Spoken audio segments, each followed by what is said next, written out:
For more on this, let's bring in Brookings Institution Center for Technology Innovation Senior Fellow Daryl West and Duke University Professor Sultan Meghji. Thank you so much for being here, both of you. Daryl, I'm going to begin with you.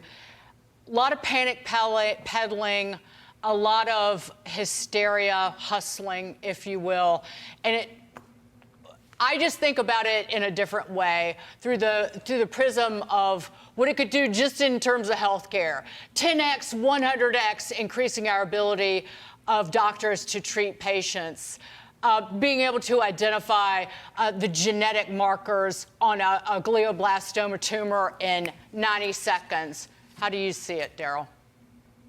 I think you're exactly right. There are many positive applications of AI. For example, banks are using it for fraud detection. They can kind of look at all the transactions and figure out which ones seem suspicious or highly unusual. As you point out, there are a lot of uses in the medical area. Our radiologists actually are using AI to evaluate X-rays and CAT scans, and they have a high degree of accuracy. So the nice thing about AI is it has the potential to democratize the world by basically giving small entrepreneurs powerful technologies to automate routine tasks, save money, and become much more efficient.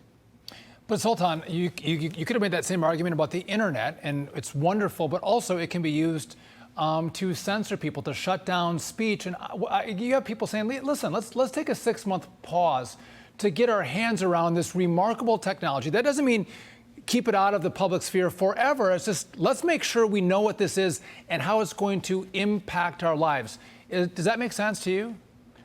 Well, you know, it's interesting. There's so many great AI tools already out there that a 6-month pause really doesn't change too much. And certainly if you think about our nation-state adversaries like the People's Republic of China, they're not slowing down at all, right? And so really, if we're going to try to get our arms around it, what we need is to have that conversation be built into the conversation we're having while we're building all this great innovation here in the United States. But Daryl, that raises the issue of when you have individuals signing a letter telling the West to pause, and they're talking about a 6-month pause in the next large language model beyond GPT-4, which is what is in current use with, say, Bing AI. But China would love that, because China would just keep developing, pushing forward with this artificial intelligence as a weapon of war, if you will. So I always think about when you hear the hysteria, what is the motivation behind that? When they tell us, oh, you should pause, well, why would you want China to forge ahead and not the West?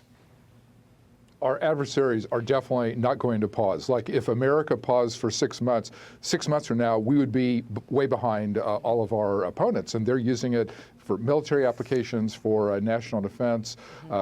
It's a cybersecurity threat. So there's really no reason for a pause.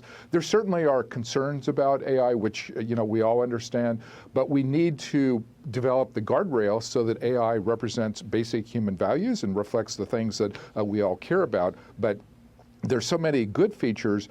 We don't want to throw out the good features over Elon Musk's worries about what's going to happen down the road. Well, again, it goes to election integrity. If you have AI that is so powerful and so good, it can change the outcome of elections. That's dangerous for a democracy. And listen, I was in Congress for 9 years, and the Congress moves very slow, especially with complex issues like this.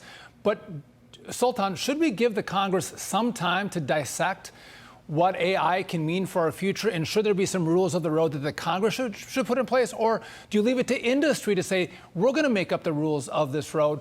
Congress be darned. Well, it's a great question, and frankly, we need both. We need the private sector to forge ahead driving this amazing innovation, but we also need the public sector. We need government to build thoughtful, dynamic regulation that actually understands this. And unlike in your previous segment where you have an agency like the SEC just arbitrarily deciding what the regulatory rules of the road are, that's the last thing we want. We want to be proactive on this and make sure that if we do put regulations in place, it is as much ensuring that we leave room for this innovation as it is making sure that it's not used for bad purposes. Right. A balance. Well, that makes sense. Daryl West, Sultan Megji, good to see both of you. Thanks so much.